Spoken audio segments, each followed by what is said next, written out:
వాళ్ళకోటే హామీ ఇస్తున్నాం.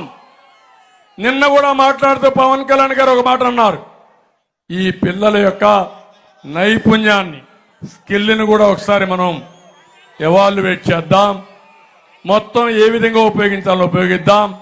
ప్రతి ఒక్క నియోజకవర్గంలో అవసరమైతే స్కిల్ డెవలప్మెంట్ సెంటర్లు పెడదాం, వీళ్ళకు ఉపాధి కల్పిస్తామని చెప్పారు. తప్పకుండా నేను హామీ ఇస్తున్నా. ఈ తమ్ముళ్ళకి 20 లక్షల ఉద్యోగాలు 5 సంవత్సరాల్లో, సంవత్సరానికి 4 లక్షల ఉద్యోగాలు ఇచ్చే బాధ్యత మాది. మెగా డిఎస్సి పెడతాం, మొదటి సంతకం పెడతాం, మీకు ఉద్యోగాలు ఇప్పిస్తానని కూడా మీకు తెలియజేస్తున్నా. జాబ్ క్యాలెండర్ ఇస్తాం, జాబ్ క్యాలెండర్ ఇచ్చి అవి కూడా పూర్తి చేస్తాం. ఇది కాకుండా మనం వస్తానే పరిశ్రమలు వస్తాయి.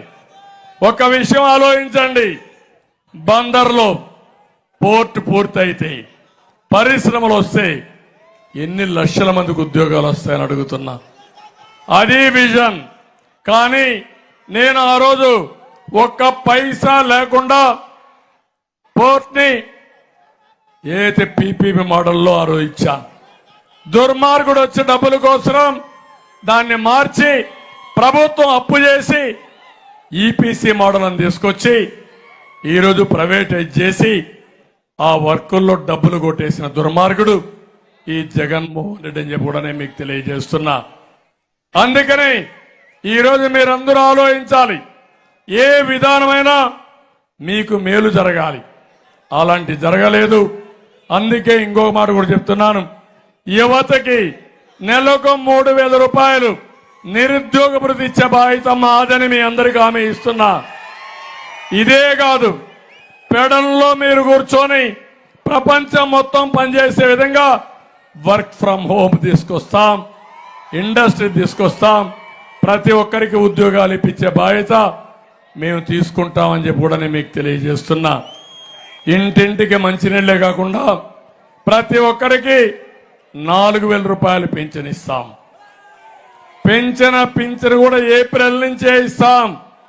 మేము అధికారానికి వచ్చే జూన్ నెలలో వస్తాం, జూలై నెలలో ఇవ్వాలి. పెద్దవాళ్ళ కష్టం చూశాను, జగన్మోహన్ రెడ్డి శవ రాజకీయాలు చూశాం. అందుకే అనౌన్స్ చేశాం, ప్రతి ఒక్కరికి ఏప్రిల్ నుంచి పింఛను 4,000 ఇచ్చే బాధ్యత మాదని మరొక్కసారి మీ అందరికీ హామీ ఇస్తున్నా. బీసీలకి 50 సంవత్సరాలకి పింఛన్లు ఇచ్చే విధానం కూడా తీసుకొస్తాం. ఎక్కడికక్కడ ఇవన్నీ చేసి మిమ్మల్ని ఏ విధంగా పైకి తీసుకుపోవాలో, ఆర్థికంగా పైకి తీసుకురావాలో తీసుకొస్తామని చెప్పి కూడా నేను మీకు తెలియజేస్తున్నా. ఇప్పుడే ఇక్కడ జోగి విషయం మాట్లాడారు. ఎందుకంటే ఓసారి కొంతమంది నాయకులు కూడా తెలియాలి, ఈరోజు ఉంది, రేపు ఉంది, ఎల్లుండి ఉంది. మాతో పెట్టుకుంటున్నారు, నోరు బారేస్తున్నారు. ఇప్పుడే మా తమ్ముడు చెప్పాడు పారిపోయాడని. పారిపోకపోతే ఏం చేస్తాడు తమ్ముళ్ళు? ఎక్కడో పుట్టాడు, మైలవరం, ఇబ్రహీంపట్నం, అక్కడి నుంచి పెడనకు వచ్చాడు. మీరు ఒక తండ్రిదంటే మళ్ళా మైలవరం పోయాడు, అక్కడ ఒక తందంటే మళ్ళా ఇక్కడికి వచ్చాడు, ఇక్కడ ఒక తందంటే ఇప్పుడు ఎక్కడ పోయాడు, పెరంలూరుకు పోయాడు. రేపు ఒక తన్నుదంటే సముద్రంలో పడతాడు. అవునా కాదా? నోరు అదుపులో పెట్టుకోండి. నోరు అదుపులో పెట్టుకోకపోతే మిమ్మల్ని అదుపులో పెట్టే శక్తి మాకుంది. ఒక పక్క పవర్ స్టార్, ఒక పక్క సిబిఎన్.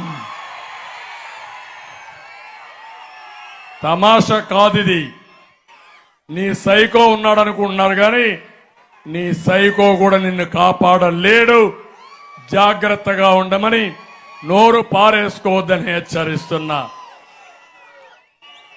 ఎక్కడ చూసినా ఈ యొక్క ముఖ్యమంత్రి కడాని ఇప్పుడు ఆయన అంటాడు, ఆయన మీద గులకరాయి పడితే చాలా బాధపడిపోతున్నాడు. మా ఇంటికి ఈ పనికిరాని జోగిని రాళ్ళు కర్రలిచ్చి పంపిస్తావా నువ్వు? అంటే మా ప్రాణాలు నీకు లెక్కలేదు, నీ ప్రాణం మాత్రం విలువ. ఆ విషయం నువ్వు గుర్తుపెట్టుకోమని హెచ్చరిస్తున్నా. ఇతను చెప్పిన పని చేసిన పనులైతే భూ కబ్జాలు, కమిషన్లు, సెటిల్మెంట్లు, బెదిరింపులు సినిమాల్లో కూడా చూపించుంటారు మా వాళ్ళు. పవన్ కళ్యాణ్ సినిమా కూడా తీసేట్టుండే వాళ్ళందరి మీద తీశారు. కానీ ఇంత భయంకరమైన క్యారెక్టర్లు ఉండరు, అంత భయంకరమైన క్యారెక్టర్లు ఉన్నారు.